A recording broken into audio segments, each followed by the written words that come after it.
Bros, presented by GhostBed.com. Woo! Welcome to Drinkin' Bros, kids.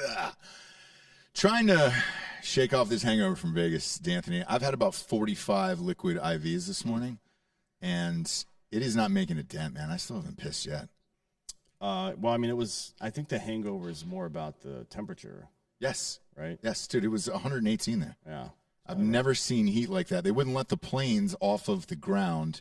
And so I know ours was like, hey, it's got to drop from 118 to 114. I don't even know if that's true. No. Doesn't seem like it, right? No, the like any other, I guess, combustion engine, a jet engine performs less efficiently the hotter it gets, right? Yeah. That's why turbo exists, because it blasts cold air or cold liquid or whatever it is, right? Yeah. So this whole, there was some narrative about how the airlines were, they couldn't have so many planes in the air or this or that, or the runways might be fucked up with the heat. No, it's just about, they didn't want to do the math.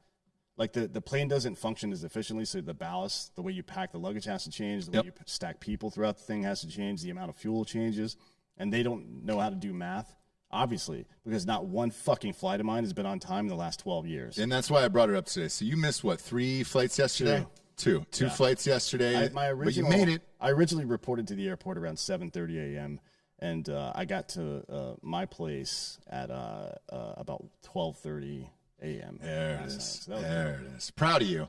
Proud of you. And there's some garbage humans on these flights these days and working at the airport. Who better to have on the show today than the host of Are You Garbage, Kevin Ryan? What's the fucking worst garbage human you've met on a plane? Oh, dude, first of all, thanks for having me. This is awesome. I'm happy to be here. I was flying to Europe, and the guy there was next to me, there was this big Eastern European guy. I don't know where he was from, but dude, shoes off, socks off, nail clipper out, and just like going at his big toe. And the clippings were just flying all over the place. It was the most insane thing I've ever seen. So I have a theory on it here, because Dan and I fly a lot. We never stopped flying during the pandemic. Like not once. I got COVID day one, like 12 hours before they announced it on the news. I had it already. So I was like, well, I'm above the law now. Fuck it. I'll just keep flying and living my life, which I did. But with that, during COVID, the flights were empty. So you got on these planes. There was like 5 or 6 people, and it was almost like you had your own, 747 private jet, and it was awesome. Now that we're back, and people are used to COVID, they've been wearing masks, they've been in their jammies all day long, that is carried over into airports, so they're just doing more and more shit that they're doing at their house, forgetting they're in front of large groups of people. Maybe. And that's my theory behind it, where I'm just like, oh my God, dude, you're not in your fucking basement anymore. You know what I did see a lot at the McCarran Las Vegas International Airport yesterday, where a lot of people walking around without masks on. Oh, yes. Yeah. A lot. I would say dude. 20 to 30% of people were walking around like that, and nobody was saying shit. I took my mask off because of it. I was like, well, shit, if we don't have to do that, we don't have to do that. And that's kind of the vibe these days, where people are so far fucking over it. I read this morning that there might be a third shot, a booster shot that you might need, which fucking kill me now. What's it like in New York City? I know you're out of New York. It's getting a little better. It's still like, obviously this is like where when like everything was going bad, this is kind of where it was going bad, so everybody still wears masks, like in the stores and stuff. You don't have to. Like I was shopping today, and I went to like an H&M, and I walked in, and it said, no need to wear a mask. But then I go in, I'm the only fucking guy not wearing a mask. And I'm like, well, I don't want to appear to be the jerk off. So I just like put the mask on because I feel like an idiot. But boo. There is like a you little don't bit bow of to the mob. Don't bow to the mob. Or no. Don't bow to the mob, Kevin. You're better than that. I know, God man. damn it. I know. And I try to have that chip on my shoulder, like, fuck it. They say that we don't have to. I'm not doing it. And then I get in there and I panic in like 5 seconds. Whatever happened, I'm not being the only guy. Whatever happened to that New York attitude where they still were talking shit after 9/11? Yeah, dude. What happened to that, Kevin? We're all gone. We're all just a bunch of pussy transplants now. Nobody there's like 4 real New Yorkers left. Everybody else is from like, Pennsylvania, Jersey, Connecticut. Yeah. Yeah. I was watching, my wife watches fucking Bravo 24/7. So the $1 Million Listing guys were on there. The interesting part about it was they're in New York and they're doing it from the pandemic, and they're talking to all these rich ass people, and they're like, look, dude, you're lucky to get 2/3 of what you're actually asking me to list this for. How crazy is the housing there? Are people buying, or are they just fleeing the fucking city in general? It's a little bit of both. Like people, like I used it, like I rent, but I use it to level up. Like I moved to when, in the summer, the place emptied out, the city emptied out. So I used it to get into a way better building at a discounted price, in a place that there was like a wait list to get in. And then all of a sudden they were like, half this building's empty. And I'm like, well, they're like, yeah, cool, sure. We need people to rent. Like, we'll look the other way because your credit's terrible. So, I used it to level up. So it was worked out for me. You should sublet now for like 40% more than what you're paying. Yeah, right. Yeah, I know. It's it worked out, but a lot of people do. I know people that were just leaving. Like there was like lines outside the U-Haul that were like around the corner, just waiting to get trucks to get the fuck out of Dodge. Yeah, that was true. There was a story in LA too where U-Haul or somebody ran out of fucking vehicles because people were moving so much. Yeah. But a lot of people moved within California too, right? Yeah, well, I heard a story in New York, you can tell me if this is true or not, they had ran out of U-Hauls. In the tri-state area, people were trying to flee there that so much that you couldn't even rent a U-Haul truck. Is that true? Yeah, I saw that too. It was slammed, and like I saw like one of my buddies' pictures went viral. Like he was waiting in line, and like the line was like 200 people deep or whatever on like a Saturday morning at the first of the month to get out of Dodge. And but I know a lot of people did what I did. They took advantage to level up or move within New York. So like for sure, not everybody was fleeing, but yeah. And now it's back. Like when I'm performing in the comedy clubs, and like last night, the comedy club holds 100 people. There was 80 people in there, unmasked. Just kind of right back, kind of like it didn't. Nothing ever happened. A little bit. Parts of this doing that. Other parts are you still get shamed for not wearing a mask. Where do you do your podcast? Are You Garbage out of? Is it there?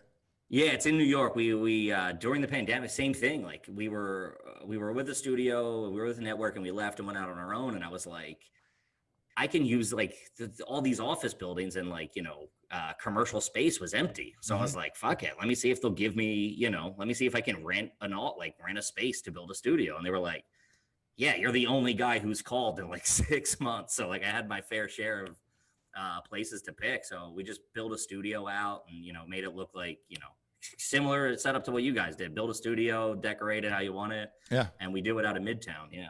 No shit. That's fucking awesome, man. Who's your top guest? You have a ton of celebrities on there.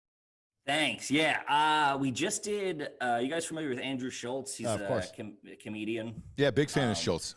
Yeah, he obviously he's started doing very well over the past couple of years, and even specifically over the pandemic. So we just had him on. His episode came out today, and we just want to know like the new money stuff that he does. He's like, we're like, what was the stupidest purchase? He's like, I bought a watch. We're like, how much? And like he told us how much, and like what was looking at these. What was Porsches. The price point? What'd you say? What was the price point on that watch? I think he said it was 22,000 when he bought it. But it went up in value over the pandemic because like all these rich people started buying stuff, and like gold went up. So he said it's like 44,000 now. I couldn't bring myself to do it. We were in Vegas this weekend racing like $400,000 Lamborghinis and all that shit. Not one part of me wanted one of those vehicles at all. That's somebody's fucking house. You're driving someone's house. Yeah. I'm the same way. I don't have that drive to get one. No. A Breitling is about the top end for watches for me, but that's about $5,000. I'm good on that. Yeah. I'm good on that. We also had Chaz Palminteri on, the actor, from A Bronx Tale, and shit. Yeah, dude. So much shit. And he was by far, I mean, we interview a lot of like dirtbag comedians and stuff. So like it leans garbage most of the time on like their upbringings and stuff like that. But him, I mean, he's as classy as you can get, dude. Every answer, everything we asked him, we were like, do you drive? And he goes, I drive from time to time, but I have a driver. And we're like, does that driver carry a gun? He's like, yeah, of course. I'm like, damn, you're getting driven around by like an armed guy. He's like an ex-detective, NYPD, and like he just like drives him around. It was like he has the classiest answers to everything. Well, I guess that makes me classy as fuck because I get driven everywhere I go by an armed guy. Yeah, he's got a fucking gun right here. Boom, right on the table. I assumed it was you. I think it's a little classier when you pay the guy. When you just, yeah, fair enough. Yeah. Probably. when you just got it next to you, it's a little. It might lean a little trashy. I don't know. We'd have to ask some. Well, I am wearing a shirt that says "Don't tread on D's." I don't know if you can see that. Yeah, that's a nice shirt. And it's his nuts. I made this shirt up because I like making fun of people. Yeah, and this is a good way to do it, I guess. It's bright yellow because the flag, I guess the original "Don't Tread on Me" flag is yellow, but also because I want people to look at it. I like the yellow. Yeah, it's not that bright of a yellow. Is that in the merch store? Yeah, it will be tomorrow, actually. Oh, great! I like that yellow. I don't like the bright yellows. That's a fine yellow there, sir. Well, I'm glad we all agreed that this is a fucking great yellow. It is. It's a very fine yellow you've got there. The Chaz Palminteri, those old school fucking Italian actors like that. They still carry themselves that way, even though like the rest of Hollywood has changed. It's fucking insane, man. I had we've had Paul Ben Victor on. He's like that. I had the guy from the fucking Goonies on his name. One of the Fratelli brothers. Dave Fratelli. I always go with the first name Dave if I don't know somebody's name. That's a fantastic. That'll get you out of a couple of jams. I'm sure. Like Dave Ferrari. Bob, look up the Goonies cast and look up the Fratellis. I'll tell you exactly who it was. That was one of the craziest. It's an old school Italian guy. He actually asked me to meet him at his deli in. What's that? Yeah, Robert Davi. That's it. Robert Davi was on the show. He actually asked me to meet him at his. Yes, Robert you were Dave. close. And it's pronounced. It's got a little tilde over its Dave, but it's Dave's. Robert Dave. People with two first names like this guy. Yeah, like you, dude. But he asked me to meet him at his deli, and then he asked the owner of the deli to put on his album while we did the interview there, and I was like, hey, dude, this isn't typical. Like, usually you come into the studio or whatever, and he goes, if we're having a conversation, we're having a conversation. We're friends. We're friends, okay? So I want you to eat.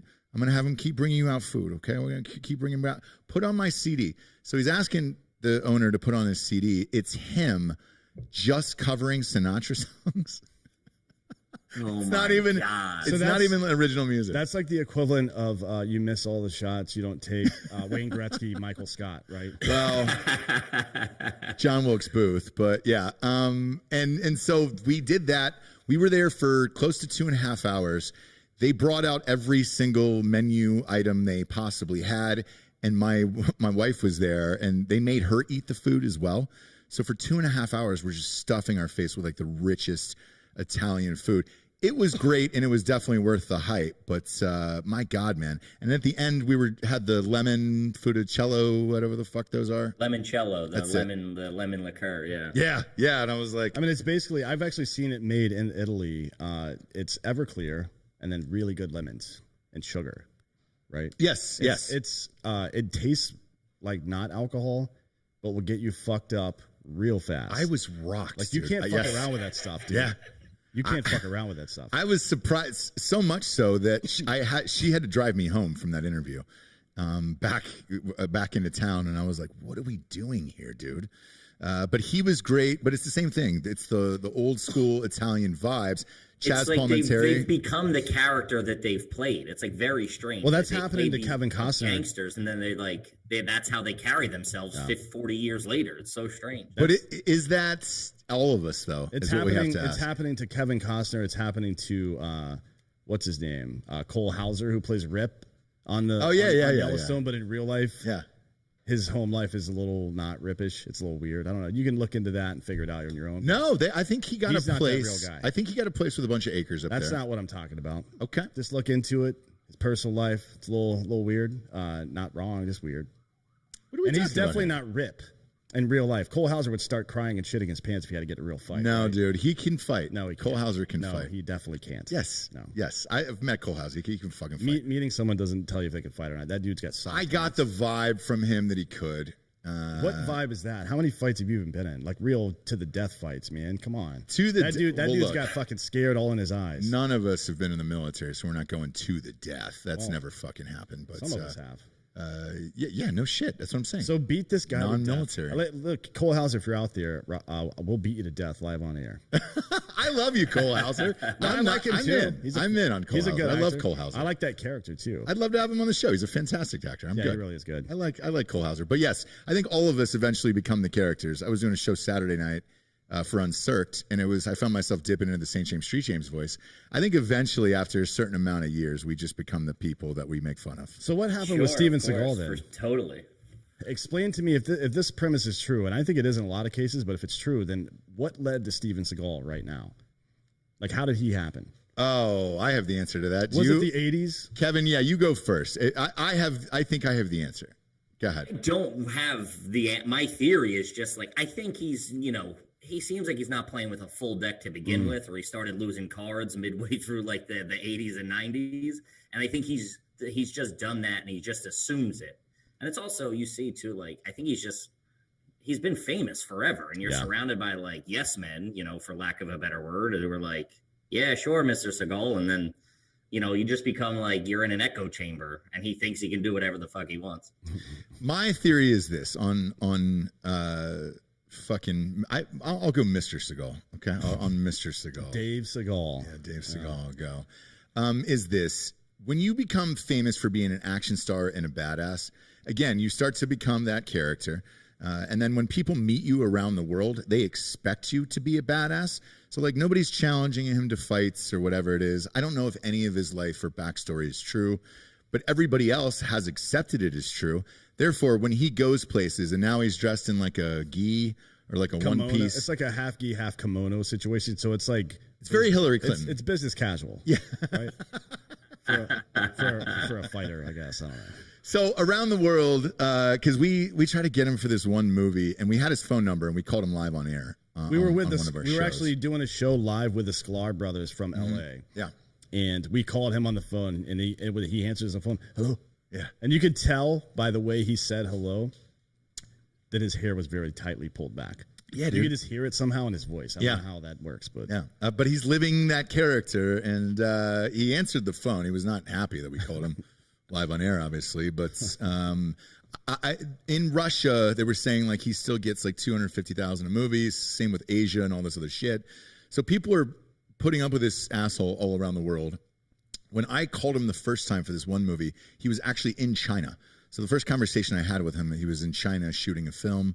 He still gets paid that amount. Now we switched over to this like Hillary Clinton pantsuit thing, and I think he's just used to it. And now he's bought into his own shit, and now that's who he is, right? Because he's still dyeing his hair jet black, and he's got to be close to 70 years old at this point. He's 69, yeah. And he's not in shape. It's not like he's like, he's not like jacked and like, doing push-ups all day. Like so he's been severely overweight for 20 years. Yeah, which means he's probably got a fake foot. Yeah. At this point, right? Yeah. Diabetes has gotten to him. He's missing something. We just can't see it because of the gi.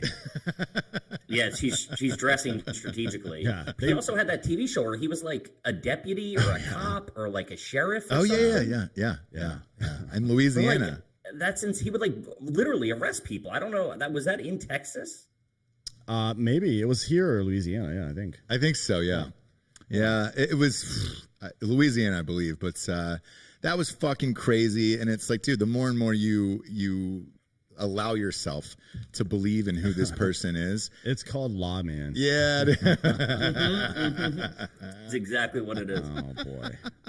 Then it just keeps going, and I think we're past the point of no return.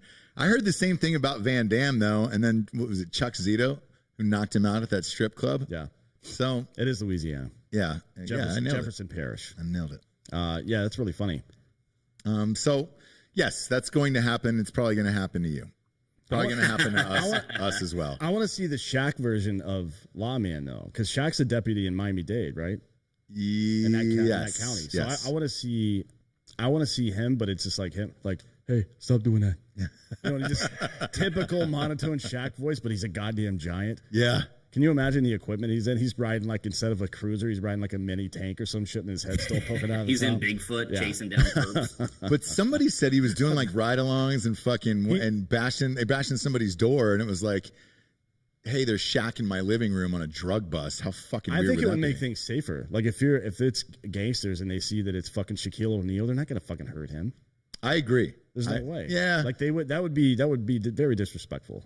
It'd be Like you don't fuck with an old head in that community like that. no. You just don't do it. You definitely don't. No, especially one that's goddamn Shaquille or goddamn Neal. You know Yeah, what I mean, dude, he's a national treasure. Yeah, And like, yeah. nobody would. And also, he's huge. You know what I mean? Like, what are you gonna like? What are you gonna square up with Shaq at the end of the day? You're not. And look, in New York, you guys are going through a mayor race right now. Like if Michael Chiklis ran, I think he'd win.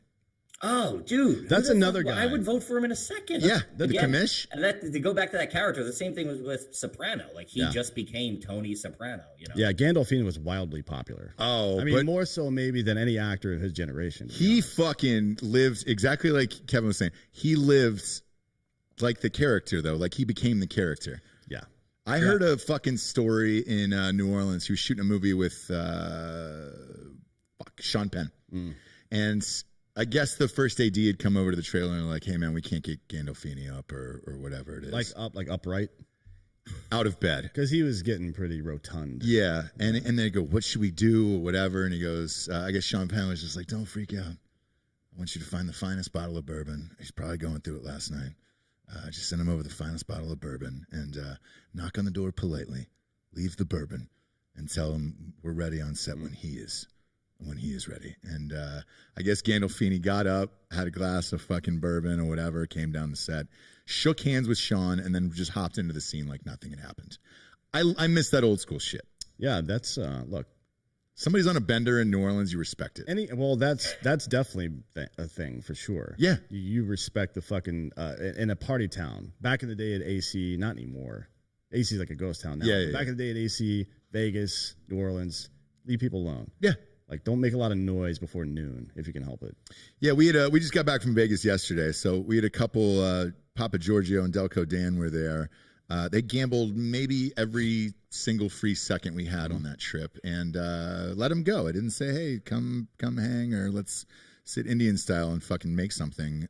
Just like go fucking gamble, dude. Yeah, So do what you want. congratulations on that. Who is your fucking hero growing up that you'd like to have on the show? Man, I would love. I mean, I grew up like I would love to have De Niro on just to meet him. I mean, he's going to be as classy as you can be. Like, I doubt anything he does would be garbage, but I would love to meet him, just because, like, those Goodfella movies, Casino, like, through the '90s and early 2000s. Like when I was in college, that was like the Bible. Somebody had that on DVD. You would throw that on and get it because you could only afford like $3.40. So we would just sit at someone's house, get drunk, and watch Goodfellas for the 300th time. If you paid him, he'll do it. By the way, he just came out and said he needs some cash. He did. Yeah. The ex-wife has taken him to the cleaners, and he said, "Look, that's the only reason I'm doing these fucking bad grandpa movies is because I need money. Fucking sucks. I'm stuck doing these movies." And I was like, "Well." De Niro's also he's one guy who like I'm losing respect for. I love the shit out of him, but like to see him like in The Irishman, which I did like, but like to watch him be like 75 years old and try to fake punch or kick somebody. Dan just brought that up the other day. That kicking scene was rough, man. Oh, dude, it's the worst thing in the world. Then they leaked the pictures of him walking in the platform shoes with a wig on. It's like, dude, you're fucking Robert De Niro. What are we doing? Well, go home. I mean, he's another one of those guys that's been famous forever and have everybody smelling his farts and telling him it smells great for years. And now he thinks that he's well enough educated to opine on global fucking issues. Shut the fuck up, Bob. You don't know what the fuck you're talking about. Act. That's what made you famous. He runs a film festival and he owns Nobu, part of Nobu. So, What about did Tribeca go off last year? Probably not, right? No, they did it online. My buddy did it digitally. Yeah, my friend of ours, Clean. His movie was in it, and he was just like, "What the fuck are they gonna do? Show this digitally?" It's exactly what they did. Fuck Robert De Niro. You know what I mean? I mean, thanks for the memories, but shut the fuck up, man. It's like Conor McGregor. Like, thanks for the great fights back in the day, but you've been done for a while, kid. Yeah, that was a tough one. I'm sure. Yeah, that was. I was a huge fan of his, and then just to watch him like mumbling while he's hurt in the corner. I'm just like you're waxing my DMs. Like, no, she isn't, because she doesn't fuck losers, Connor. Sorry about your bad luck there, brother. Jesus Christ. Yeah, it was crazy, man. There was a lot of people there. I didn't, because Chappelle was there with Rogan, and I didn't know Tom Segura was also on that card. I almost feel like that was a fucking fight as well. Jesus Christ, man. Yeah, that's a powerhouse of a show. I mean, those guys, it's just like at that point, they have so much, they're not even doing it for them. It's just like, hey, whatever, I'll go here and hang out with some of the funniest people in the world and perform for 20 minutes and call it a night, Dude, Segura's doing arenas now, so I mean, that's big boy shit. They had a lot of guys. Yeah, they're killing it. Those three guys. I mean, Segura's they're three hilarious guys. Segura's a monster, dude. Yeah, they had a couple of our buddies out here too. I don't know if they performed, but Giannis Pappas and Jonathan Kite were there hanging out with them. I don't know if they actually got up on stage or not. I know. I was just with Giannis at a 4th of July party. We love him, man. He's been on the show numerous times. Yeah, he's the best. He's great. Jonathan hit me up, and he said he's just friends with Chappelle, so he ended up doing the show. He's just friends in real life, which is nice. Well, you're just fucking bros in real life. I mean, Dave mostly just hides at his house when he's not fucking performing, to be honest. Yeah. We had a guy on the show who said he went out to the farm. Yeah, I don't blame him. And did one of those shows. Yeah, that's what I do. I fucking hide, and I stay in my apartment with my 2 dogs and make $1 gajillion, and you're good to go. Yeah, you're good to go. You had Chris DiStefano on the other day. We had Chrissy D on, maybe like 2 months ago or so. I love that he's, dude. He's as fucking, now he's like a Brooklyn idiot, Yeah. His dad's like a criminal, has been like a connected guy. And like, I mean, he's just, like he says it, he's wild. He is just like the wildest dude. Every answer he gives, you're like, what the fuck? Where did you even come from? That show he's doing with Sal right now from Impractical Jokers, Hey Babe, I think podcast is fucking hilarious. It's crushing. It's so goddamn funny. Oh. And then Sal's doing another one with what's his nuts? Fuck, I can't remember. With Joe DeRosa. They argue over like they each take a stance on like food, ice cream sandwiches versus fucking fucking blow pops or whatever. They each pick like a chips versus pretzels type thing. That's fucking awesome. It's really good. Joe DeRosa is fucking crazy. Oh yeah, I love that dude. Yeah. Are you ever getting out of there? You ever getting out of New York City? What, for good? You think? Yeah.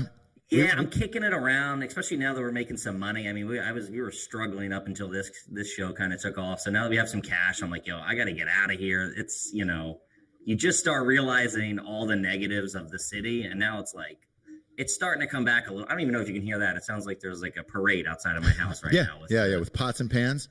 Yeah, it's just like it's just loud all the time. In the summer, they lit off fireworks in every neighborhood. It's like all night till like 4 a.m. just fucking fireworks. I wake up and I feel like I'm in a bunker in like Normandy. It's just like I wake up all panicked. I'm like rolling off the bed. I'm covering my wife. We're hitting the deck. It's a fucking scene. Before the show, we did ask if you wanted to talk about the Holocaust. We were kidding, but I guess you found a way to work it in. Well, no, I was talking about Normandy in the 70s. It was it was pretty rough over there. Yeah. In the 70s. But you are a big Holocaust guy, and we need to point that out. I'm totally kidding.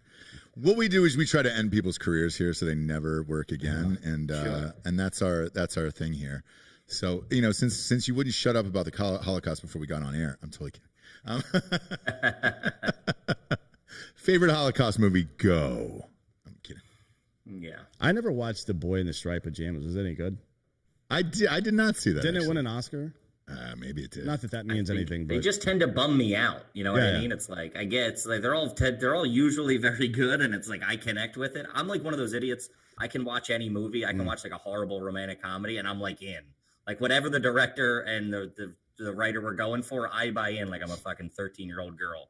I'm able to just suspend all disbelief and everything, and I'm just in the story. Yeah, I know. Fuck, man. Who was it? Bill Maher, right before this Oscar season, was like, these are the most depressing movies of all time. I come off the late flight last night. One of them had just hit Amazon Prime, The Sound of Metal.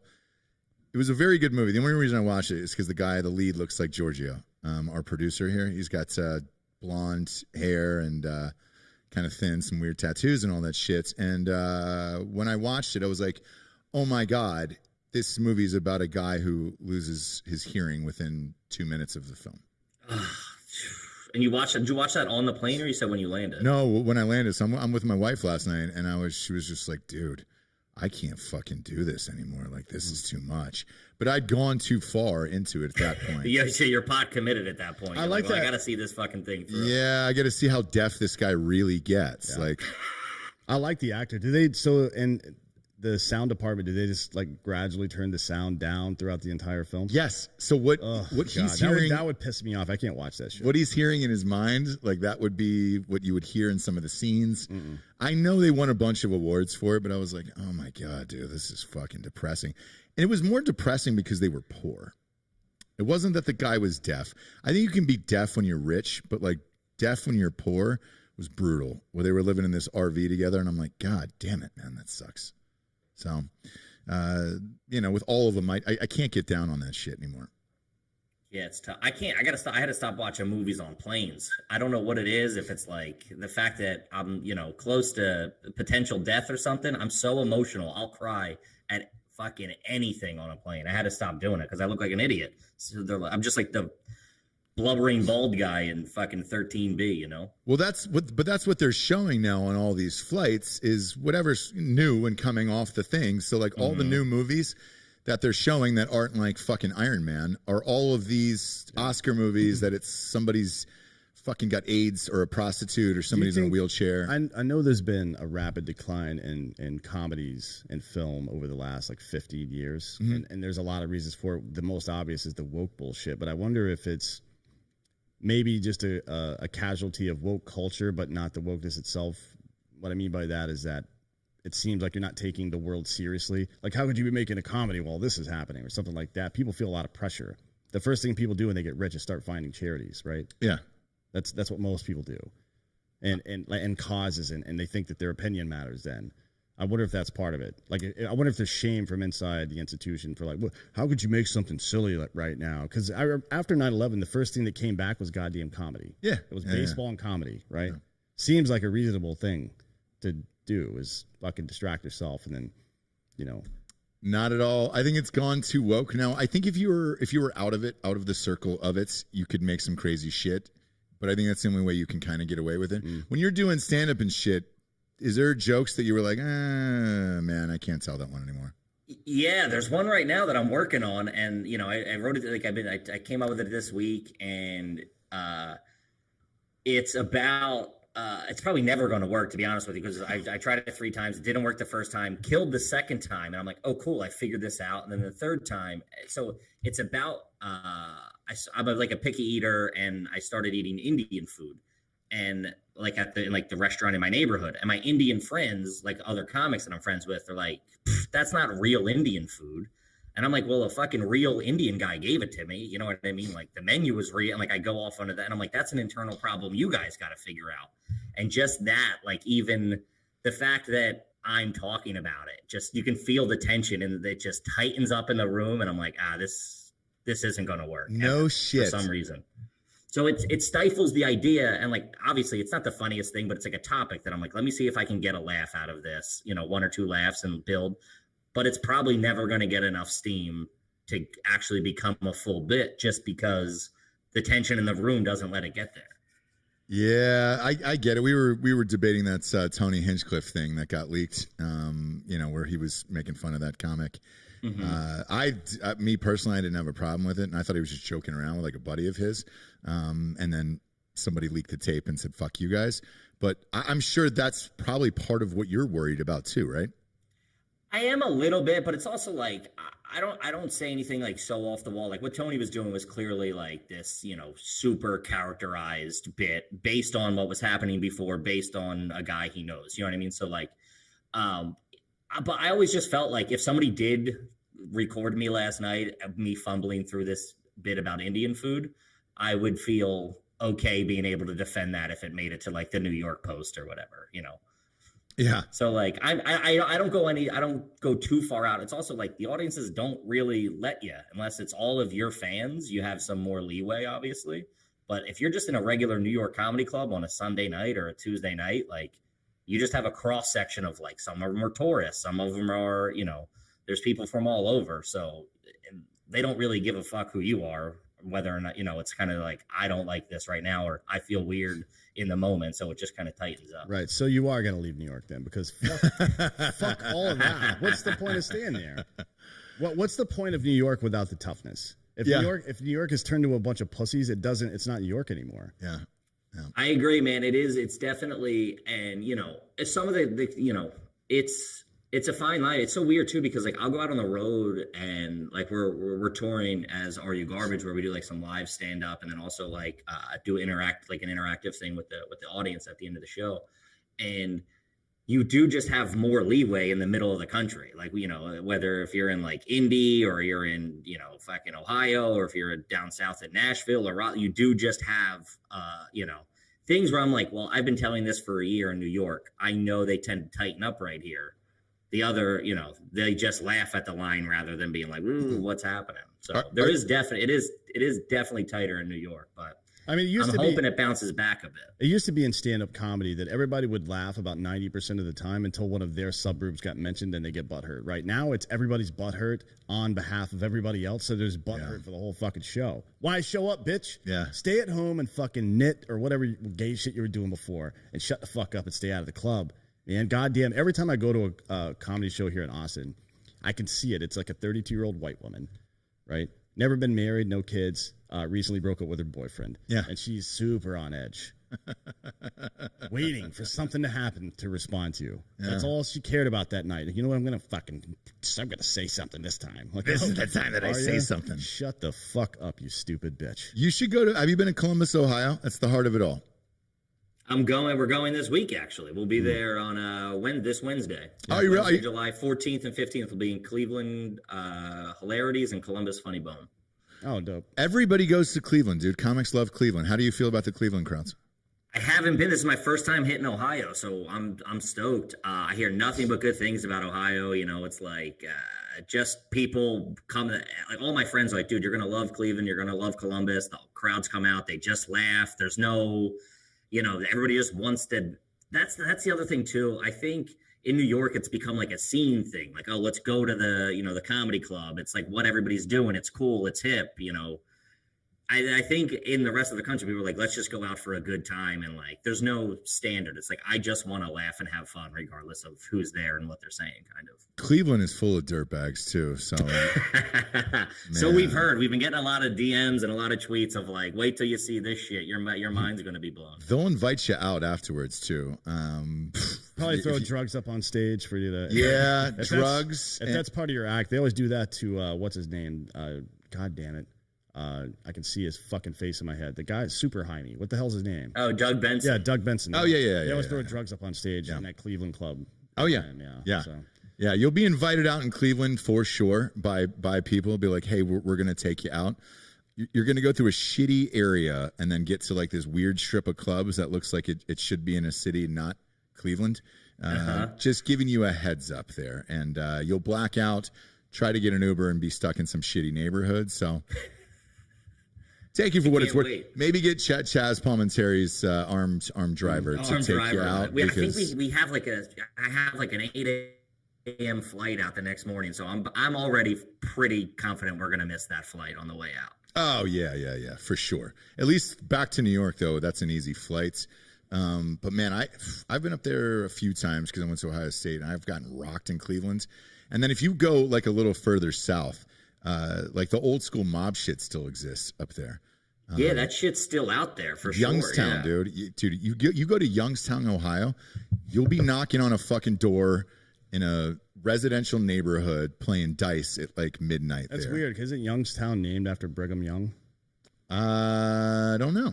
Hot Bob, look that up. It could be. There's a lot of Mermans up there, aren't there? No, it's a lot of mafia, dude. Yeah. That's like you mentioned Tony Hinchcliffe. We had him on the show, and he tells his story because he's from Youngstown. He grew up in Youngstown. I'm 90 now that you don't believe that I'm questioning it, but yeah, he's from Youngstown, and he has an insane story that like I think he's told maybe one other place, but he tells it on our show about his real dad. His real dad, his parents were like mobsters. His real dad was like this real mobster who like knocked up his mom, who was like his like Gumar, like the side piece or whatever. And he lived this hidden identity until he was older. he found out who his real dad was. Fuck, dude. We got to get Tony on the show. I know he's here in Austin now. We got to get him on the show. I was wrong. It's John Young. Youngsville is Brigham Young. So maybe John Young was a surveyor and a pioneer back in the day. I don't know what that has to do with the mob, though. Perhaps. I don't know. I don't. But watching The Sopranos, they're always talking about making drop-offs in Youngstown and shit like that. Well, it was a midway point, I think, between New York and Vegas. That's why it popped up, right? Because there was a boss in Ohio for one of the five when the five families consolidated with Luciano and all those guys. They put an outpost in the Midwest. I never understood why. Like, who gives a shit? I guess they were trafficking actual physical cash back then, so it made sense. And probably drugs and alcohol. They didn't know booze? because old Cosa Nostra, one of the rules was no drugs, right? Yeah, but was it booze though? Because you were going through prohibition. Maybe and for shit? the pathway through fucking Canada. Yeah, maybe. So I went to this house in Youngstown, Ohio, and we knocked on the door. My buddy, his dad had some mafia ties or whatever, and he was like, there was a slide, so it opened, and he was like, are you so-and-so son? And he's like, yeah, so-and-so son. He's like, all right, great, you can come in. We walked into this house, and again, it's a residential house in this neighborhood, completely fucking gutted. And they had put on the downstairs floor. On the downstairs floor, they put different tables and chairs and then made the back wall into like a giant Waffle House like style grill. Mm-hmm. So you could go there for breakfast and you were paying in cash. That sounds pretty dope, actually. It was. I'm thinking about getting one of those put in my house. Yeah, dude, it was awesome. And then the food was amazing. And then upstairs, everybody was playing dice on like ripped up pizza boxes. And Jesus. Yeah, a buddy of mine from college who was not in the mafia, nor does he look like it or any ties whatsoever, went up there and just went on a heater, dude. Ends up winning like $4 or $5 grand worth in cash. And somebody came downstairs and they were like, hey, you got to get your fucking buddy out of here. And we were like, why? And they were like, man, he's not lost. And the people that he's playing against are all like, blue collar workers and shit like that, just gotten off shifts. And he goes, it's not cool for a fucking college kid to roll through here and win that much cash. Get him out of the fucking house right now. And I was like, Jesus. Yep, but we're leaving. Yes, we packed up and got the fuck out of there. But air. I used to play cards in a place like that too. Like outside of Philly, it was in a strip mall, and you had to get buzzed through two doors. It was like next to there was like an Irish pub, it looked vacant, and you would only go at night, and you had to get buzzed through two doors. And I was like, I don't know, we started playing cards young, gambling. I never did drugs, but I always boozed a bunch. I was a big drinker. So I was sitting there playing cards. I'm 18 in an illegal poker room, and I'm like, so I went outside to have a cig, and I had a fake ID, like most, kids that are 18. So I walked over to the Irish pub and I grabbed like a 6-pack and I brought it back over with me, and I sat down and I like opened up a beer, and the guy goes, how old are you? I'm like, he's like, you can't have it. I'm like, I'm 18. He's like, you can't drink that in here. I'm like, and like I laughed and like opened a beer and took a sip. He's like, no, we can't have underage drinking in here. I'm like, we're at a fucking illegal casino in the middle of the night. This is where you put your foot down? You gotta draw a line somewhere. You do, man. You do. 18 and drinking is a no-no. That's a real big no-no. So somebody in the comments said that Youngstown is the midway point between New York and Chicago. So okay. New York makes sense. Youngstown, 6 hours, 31 minutes. On the ground, 395 miles. Youngstown to Chicago, 6 hours, 11 minutes, 402 miles. Okay. So Youngstown exists because of drugs and alcohol and violence. There you go. And whenever you're there, the most famous family from there is the DeBartolo family, who own the 49ers. Mm-hmm. So everybody knew in Youngstown where that house was, and they'll always drive you by there. Oh yeah, the Bartolos live here. Oh yeah, it's like the big trademark. That's their claim to fame. If your claim to fame for a city is where some assholes live, you need to move to a new fucking city. Jesus Christ! But it's the same way with like Akron, where everybody wants to show you where LeBron James grew up. Why would you want to see that? I don't want. I'd rather see where he lives now. I don't give a shit. We had a guest in town because we were in Wilmington, North Carolina, where Michael Jordan was born. And they tracked down the childhood house that he grew up in, and went to go see that. And there was like normal people living there. And I said, what the fuck did they say when you just showed up at this house taking pictures? And I guess the old woman who owned the house was used to it. She was like, it's totally fine. And she said that Michael Jordan still pays rent like still pays money to keep the place like relatively going, you know? Wow. Yeah, it's strange. That's fucking. Now, I mean, how does he even afford that? All right. Too much. but like, wouldn't you fucking move if like all these tourists just kept coming to your house to take pictures? I would be out after like the third day. That seems insane to me. Or I would be doing weird shit. Well, here's the There's thing. one If of you the were two. living there if Michael Jordan was paying your rent, like I would put sex dolls in the fucking windows everywhere or something weird, right? yeah. Every single time, like flat earth stuff or something. Or just sell like bobbleheads of Jordan, try to make some cash off it, get a Try merch. to cash in on it. Get a merch start selling, stand. like knockoff jerseys and shit. Yeah, because the other one I saw the other day was Kobe Bryant. They sold his childhood home, and they had said if you wanted the hoop, because I guess the hoop was still from Kobe's childhood that he was shooting on, you would have to pay an extra like $250,000 or something like that. Otherwise, they were going to auction off the hoop separately from the house, which is what I heard just happened. Hot Bob, look how much they sold that Kobe Bryant's childhood basketball hoop for. Because that was fucking crazy in itself, where I was just like, all right, so then what do? You move into this weird, like, old house that Kobe Bryant used to live in? $37,000 is what they got for the basketball hoop? So they were asking way too much for that house. I wonder what they got for that fucking house. It's like the Property Brothers. 810. Oh, they got $810,000 for the house? Shit. Yeah, that's $810,000. See, That's that's the house. I think it's outside of Philadelphia. It's in a very nice neighborhood. It's in like the very rich part of town. I don't know how big the house is, but the area is very nice. Yeah, it's Okay. Lower Marion. Lower Marion? Okay. So is 810 Oh, yeah, about that's right, right. Delco Dan, for a house there? In Lower Marion? Yeah. Yeah, it's like the ritzy part of kind of Philadelphia. I didn't know Is if they... Delco Dan, are you from Delco? Like Delaware County? Ridley Township. Oh, shout out. That's as trashy as you can fucking get. yeah, but he looks the part too. He looks the part. You should... can you pop around here? Yeah, sure. Yeah, come on in, dude. You got to see this. Delco fucking guy. Dan, what a fucking name. Oh, dude, and he Goddamn. just lost a bet to me. I'm a Hawks fan. That he had to wear this Trae Young MLK jersey for 30 days straight here on the show. So Oh, yeah. You got Delco written all over you, dude. He says you've got Delco written all over you. Just Damn. just so you know. how Well, that's hometown hero right there. how Local fucking boy makes good. how fucking filthy are those people, dude? Oh man, I had my friends made a show, Delco proper, that went to Comedy Central. It ended up not getting picked up, but it's another. I mean, Delco is in and of itself a fantasy land of garbage. It's wild. That was a good show. Oh, did Delco you watch proper it? was great. Yeah. No shit. We just got finished watching that Mayor of Easttown, which is about Delco as well. Yeah. Did you Where watch there that? wasn't one redeeming character on there. They were Oh all my like- God. they were all drug addicts, all child molesters. I mean, it was all right, but everybody had fucking issues. Thank you for saying that. I just finished watching it. It's a great series, and I highly recommend it on HBO.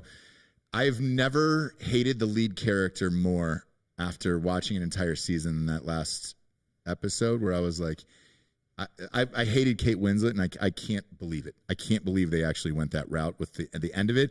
I loved it because I've never seen it before, but my God, I fucking hate it. You're right. I hated every last character in that show. There was not one that I was like, that seemed like a decent person. Yeah, every high school kid was a dirtbag. There wasn't like one guy who studied, or like, there wasn't one A student. It was all wonky. Yeah. Man, it just kept getting worse and worse and worse too. But Delco Dan said that's actually Delco, so at least they got it right. That is, I mean, that's as there was multiple drug addicts and fucking murders, bodies missing, child molesters. That is dead on for Delco. Yeah, where are you from originally? I'm from the Northeast originally, which is just as bad as Delco. It's but it's in the city limits. It's just a bunch of poor idiots that, just exactly what Delco is. But then I was raised in the suburbs right outside, probably like 10 minutes outside the city. All right. Who was your team? Who was your sports teams growing up? Obviously the Eagles. The Eagles was huge. I was a big hockey fan. I played hockey growing up, so a big Flyers fan, and like the Lindros and like John LeClaire days and shit like that. And then the Sixers with Iverson. But I just had my heart broken so many times that like I kind of just, I checked out. And then when the Eagles won, I was like, I'm fully removing myself and just living the rest of my life as a happy Eagles fan with the Super Bowl. Yeah, Delco Dana here is not. He's saying this is going to be the worst record in the league for the Eagles this year. Probably 2 wins. 2 wins tops with Jalen Hurts. Yeah. Breaking news, you guys just got a new fucking dude there in Philadelphia. You got the guy from the Rockets. The Rockets executive has been named the CEO of the 76ers No, it's not Morey. and the New Jersey Blue Devils. That'd be a lot funnier. It's Tad Brown. Tad Brown is his name. Yeah. So we'll see. I mean, it's not going to matter. He said from the Rockets, so I just assumed Daryl Morey. Yeah, well, Daryl Morey's already there, right? For the yeah, he's been here for a year. Yeah, so this is he was the CEO of the Houston Rockets. So yeah, he came over. He just took the rest of his fucking staff. I'm not sure what the CEO of a fucking sports franchise even does. Counts money. Like president does the operation stuff. General manager does the general manager stuff. So who the fuck is this guy? Counts money, steals money. That's it. I guess that's kind of what you do. It's probably just a way to lay off like a K1 or something like that. Why is this a fucking news story on ESPN? That's a breaking Look, they're news. running out. They're running out of stuff. Yeah, they're really scrapping the bottom of the barrel with that one. I mean, the Eagles got a new accountant this year. Yeah.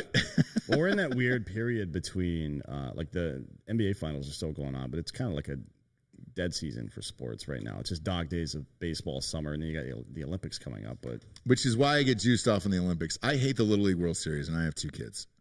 Like, unless my kid's in the fucking thing, I don't need to splash that in people's faces. You know? Yeah, that never made sense to me. And we had like teams like around us, like Toms River, New Jersey, and there was a couple other PA teams that like Philly knuckleheads really gathered around when we were kids. And I remember being like, this is fucking stupid. Why are we watching this? Pennsylvania. Pennsylvania, but I mean, you root for those kids. They're little tiny champions, and then they grow up to be robbers. Yeah, what are you gonna do? What else are you gonna do in Pennsylvania? Go to York and fucking have a party in a field outside of a trailer park? Just go to Wawa's. What the fuck are you gonna do? Chill out and go to Wawa's. Yeah. You know, I had a place near Toms River, and they still celebrate. Whenever you drove through it, there's like a sign of "Welcome to Toms River, home of the 2003 Little League World Series kids" or whatever. And I'm just like, Christ. Let's take down the fucking sign, okay? Yeah, that's like going to LeBron's childhood house. Your claim to fame was from fucking, 17 years ago. How long do you get to claim that? I mean, for you, you're talking about, I don't know how old you are, but you're talking about 35, 45, 50, maybe more years of that one Philly championship, right? So you've got some time dilation going on when it comes to. Yeah, but when you come into my house, I don't have like home of the Eagles fucking Super Bowl. Like I'm not like wearing a ring. I just, as a fan, I've decided to check out and just have my last memory be good. Okay, so then how long do you get? For a Little League World Series? That's a couple of weeks. I don't know. That's a great question. Now, how long do you get though for any title? I mean, it's the year, right? Like, it's the next season. You're no longer the Super Bowl champs. You're no longer the champions. If you'd won multiple within a 5-year period, I think you can carry it a little farther than that. Yeah. But if it's just a one-off, like the Lakers last year, obviously they got bounced in the first round this year, so that doesn't count. That was during COVID bullshit. Like that one is. Well, when was their last one? 2011 with Kobe? 2010-11 season, I think, was the last one. Was it 10-11 or 9-10? I think so. So technically, fans can say 2 and 10 years. I'll say this. I think 10 years is a good window. I don't think you can say 2 and 10 years when it happened in years 1 and 10. It's still 2 and 10 years. No. Yeah. It depends on the team. Like the Royals, the Kansas City Royals, they could ride that for fucking 20 years because they're the fucking Royals. Yeah. But the Chiefs losing this year to the Bucks. They have no time to lose. They have a potential dynasty on their hands. They should be shitting their pants every time they don't win a title because they're like, fuck, we got to get as many as we can right fucking now. Yeah, I agree. But for most of us, I'm from Atlanta. I'm an Atlanta sports fan. We don't have any.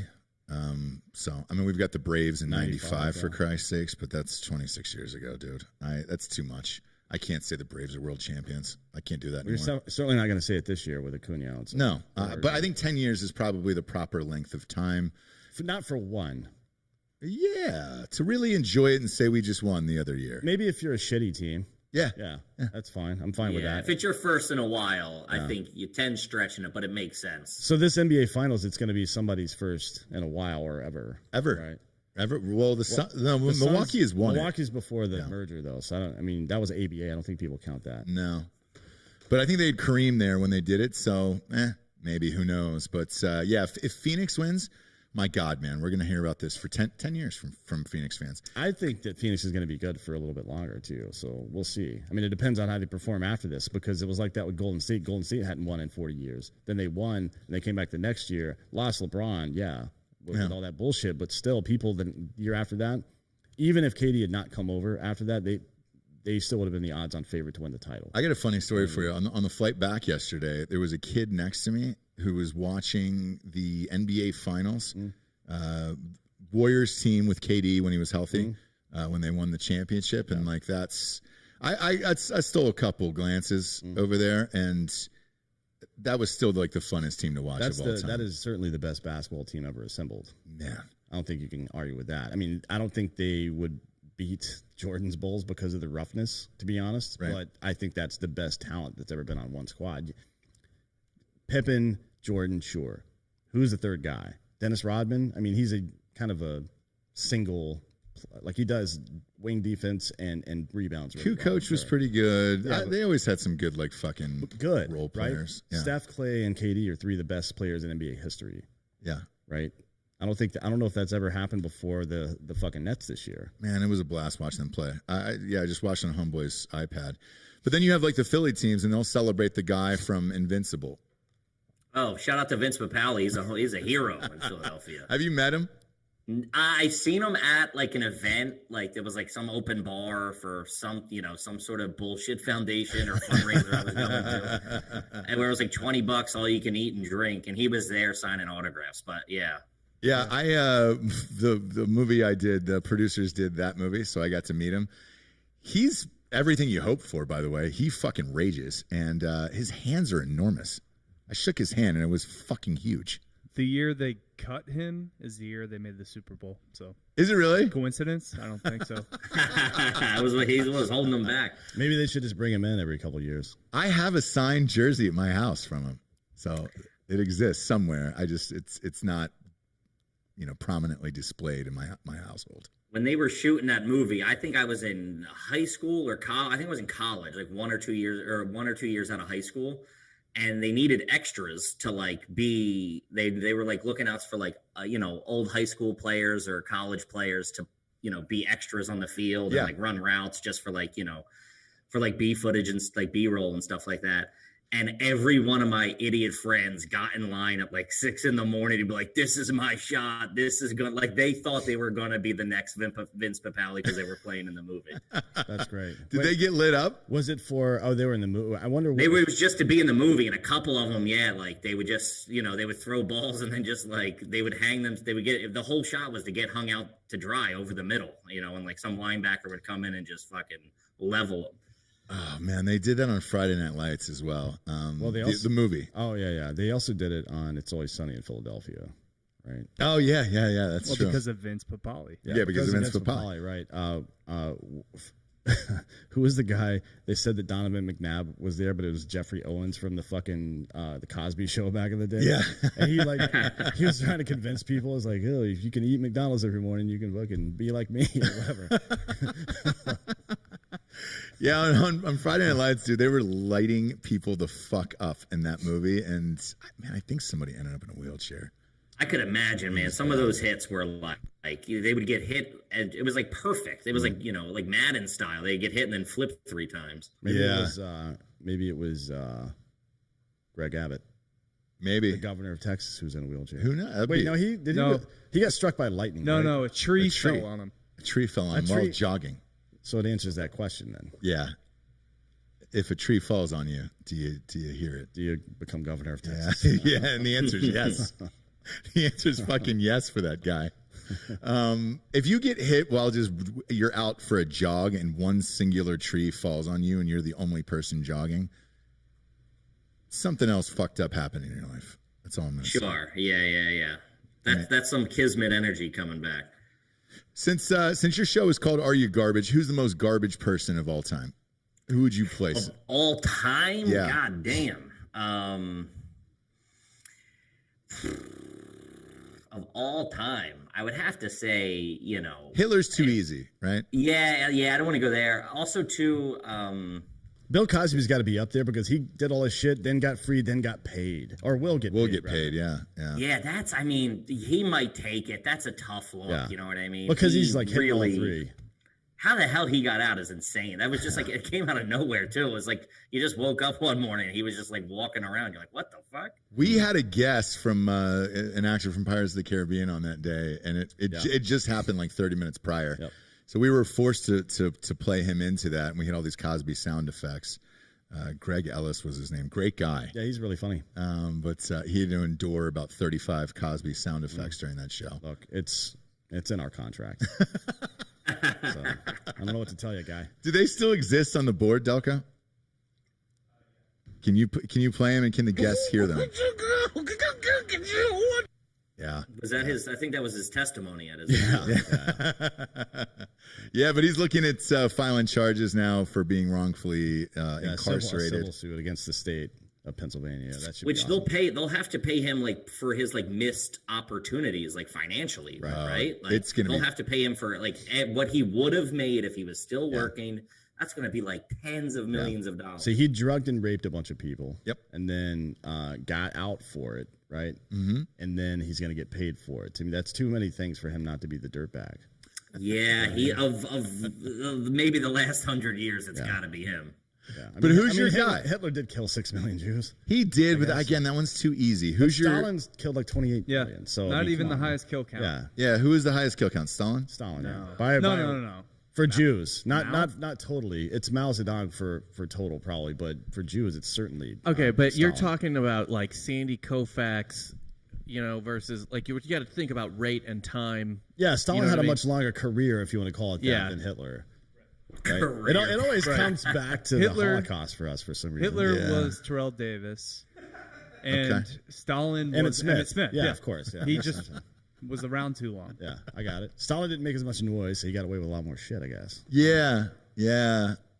Look, it's hard not to go OJ, obviously, because he's on our signed jerseys on our set there. Well, also the helmet. Oh, that's right. The signed helmet's right in I've front got of an you. OJ tattoo as well. Yeah. You've got the whole car chase. It's on him your back. riding a buffalo with the fucking. He's wearing a glove with the hand that's holding the buffalo, and he's got a fucking knife over his head. It's a full back tat. It's called respect. Respect this guy's fucking effort on the field, okay, and off the field, I guess. He was committed. I'll give him that. He was, It's not hard to butcher two people. No, it's not. It's not. You don't have a favorite dirtbag of all time? I would. I mean, you guys made a pretty good case for Stalin. I think Hitler would have taken it, but Stalin has the numbers, right? I'd have to go Stalin. Technically, and then a recent it would be Cosby for sure. Mao Zedong is so Hitler's like 6 to 8 million. Stalin's 23 to 28, I think, are the estimates, and then Mao Zedong from China is like 60 to 63 million. What about Genghis Khan? He had numbers. I don't know if there were that many people back then, though. You know what I mean? Again, you got to go rates. You got to go. It's like, sure. How many home runs was the rest of the league hitting versus population? Yeah. Rate stats. He might have been doing well per capita. We need to make a goddamn documentary out of this. Oh yeah. So I'll bring in John Briggs from ESPN Sports Science to break everything down. It's Murderlytics. Yeah, Murderlytics would be great. Where's Bill James in all this? Who knows? But speaking of which, right before you came on, we did a sports show, and the loser has to get a Coney 2012 shirt. So Coney might be in that mix, Oh yeah. Well, wasn't that all? Well, that whole thing came out to be like a fraud, or the documentary, or something. The guy, where the money was going. That whole like movement that guy made came out to be it wasn't all above board. I remember that. It was on GoFundMe, and then he ended up losing his mind. He was like jerking off in a car or something. Yeah. Well, there's nothing intrinsically crazy about jerking off in a car. We've all done that, right? We don't kink shame either on this show. Never have, never will, obviously. But it's when he exited the vehicle, he was buck naked, screaming at like normal people in the streets. So, Well, you called him normal. I called him in the way. Like he clearly had somewhere to be. You don't stop jerking off unless you've got somewhere to be. You know what I mean? You finish. So clearly this man was in an emergency and people were in his fucking way. I was at the airport. I've been at the airport a lot lately. Yeah. All over the place. And we need to start treating the airport like the fucking highway. If you're slow, get on the fucking right. And we drive on the right side of the road in this country. Motherfuckers. Yeah. Jesus goddamn. Why is it so? How is it hard to translate driving to fucking walking like that when people are in a fucking hurry? Get the fuck out of the way. God damn it. I also think that we need to have TSA lines or TSA pre-check lines, because anybody can just buy that. Sure. It doesn't qualify you as a good traveler. Yeah. I think there should be a soup Nazi version of that line where there's some sassy black lady, TSA agent that's standing there. You make one mistake, you're out of the line. Go back to the peasant line, fuckface. Yeah. You're out. Yeah. Get out. I like that rule. I think it's a good rule. Because I'm a terrible traveler. I get flagged every single time. And Yeah, it's you usually really? well, worst, it's yeah. for something weird, man, like gold bonds. Like they always stop me for gold They bond need now. to because it's powder. They have to test it with their little stick Yes. thing. Yeah. So now they're all fucking, chemists and shit like that, and they're testing it with blue dye. You can buy gold Some other bond stuff. literally at every airport in America for that very reason. I by the way. tried, and we had a bunch of listeners. Shit. I'll tell you what. Put on a single, Dan. I'm going to grab this package that's just got Gold, sent in to it's me. gold bond in water that you can get pretty much anywhere at any airport. I don't think I've ever seen it not at an airport before, so I don't know what the fuck he's talking about. Well, what is it? Is it the size of it? I guess that right. It's got to be under a certain amount of ounces if it's a powder. I don't think there's a because I've made the mistake of taking like pre-workout powder with me before, and if it's in a goddamn Ziploc bag, they don't give a shit. But if it's in the case, bottle, if like it's in in a the tube, case that it actually came in, then they want to test it. I'm like, what the fuck are you doing here? Jeez, I have no it's idea. so fucking stupid. It's really dumb. Yeah, and we do this thing at the end of the show called the Drinkin' Bro of the Week, which is like somebody who's inspired you or helps you become the person you are today. I'm going to give mine out first because before we get to yours, simply because it's exactly what we're talking about. So I get a package 2 days ago that said, Ross, I heard your call on a recent episode and wanted to send you some travel-size gold bonds for your brethren. That's what I call my penis, dick, balls, taint, and asshole, my brethren. All the best in that scorching hot heat. This is looks like Eric Ejete. Forgive me if I'm giving you a French accent. You don't deserve one. But yeah, he's right here. And then I got a full box of travel ball, ball heat, some gold bond, right? Took one on the airplane. I still got stopped. With even the travel size. So Yeah, I don't think it's the world we live in. I don't think it's the size. I think it's the powder. I'm not sure what. I don't know what you're making with powder. I don't either. Like bomb wise, unless you're making like hand making plastic explosives, which you need a lot more elements than goddamn gold. Isn't one of the isn't talcum powder like kind of explosive a little bit? Like if you lit it, you can kind of like someone. I don't know, but now I'm gonna find out when I get home tonight. While I'm in between home run derby rounds, I'm gonna be fucking trying to light talcum powder on fire. Yeah, watching Shotani. Yeah. Fucking get wet tonight, dude. Yeah, who do you got in the fucking home run derby tonight? I don't know. I haven't even followed it at all. I wish I haven't. That's a Phillies guy. That's a Phillies guy right there. Doesn't care about baseball anymore now that team sucks. I don't blame you. Yeah, I checked out a couple of years ago. Yeah, we keep telling Delco Dan to check out too. He refuses. Well, he's gonna You check just out. have your heart broken so many times. It's like, what the fuck? I truly don't care about baseball. He's gonna check out the same way Bourdain did if he keeps watching these Phillies. Yeah, goddamn right. And I'm the same way with Atlanta, man. I'm out. I was happy when Acuna got hurt. I was like, great. Now I don't have to fucking pretend to care anymore. So I'm good to go on that. Now is the point in the show, though. We get to the Drinkin' Bro of the Week, which is someone who has inspired you or helped you become the person you are today. Who would you like to give the Drinkin' Bro of the Week to? I got to go. We talked about him earlier. Andrew Schultz. I mean, he has been, we just had him on our podcast. It came out today, and he's really, he's really helped us, our pod, grow. He's been a big supporter. He lets me pick his brain, and, he gives me advice and stuff like that. He's a fantastic guy, super funny dude. Hands down, fucking Drinkin' Bro of the Week. That's awesome, man. Yeah, and we'll give a shout out to Schultz as well. Our publicist who books a lot of our guests for us, we had a question about YouTube. We had Alex Jones on one of our shows, and he did as well. And I was like, dude, can you hit up Schultz and ask him how the fuck he was able to get away with that on YouTube? The episode ended up getting pulled, but he hit back right away, and he was just like, bro, we're having just as many fucking problems as you guys did. And I was like, all right, cool, man. Just needed to know. Yeah. I mean, it was because they cut off our shit for months. We're still shadow banned on this goddamn thing, to be honest with you. For as many listeners as we have, we've only got like 85,000 subscribers. It's fucking insane. I know they play games with it. It's like a minefield. Yeah. So you never know what's going to happen the next day, or if they're going to allow you to share the video somewhere else. Whatever, man. Spotify, hit us up. Let's just get that. Let's just get the deal done. We'll wrap it up with Ari and call it a fucking day. Look, man, we appreciate you being here. Your podcast is awesome. Are You Garbage? Tell everybody where they can find you. I'm at Kevin Ryan Comedy on all social media, and Are You Garbage wherever you get podcasts, YouTube, Spotify, the whole thing, iTunes, and check us out at a live show. We're going to be all over the country this summer and into the fall and winter. Yeah, show up in Columbus, Ohio, and Cleveland, dude. All our listeners, give them a shout out. Let them know you heard them on Drinkin' Bros. How did you get so many listens on yours? Your numbers are really good on YouTube. Yeah, it's the pandemic. I mean, it just kind of we were able to lean on our more famous friends because everybody was home. You know what I mean? So we were like, because we were like struggling comics in the city, and then just like working comics, and then all of our famous friends were stuck in their apartments, and I'm like, hey, do our podcast, and they were like, for sure. So we just kind of leaned on them, and then got some momentum. That's great. That's great. Well, congratulations, man. Thanks for being here today. We appreciate it. For Dan Hollaway, I'm Ross Patterson. This is Drinkin' Bros Podcast. Good night, everyone.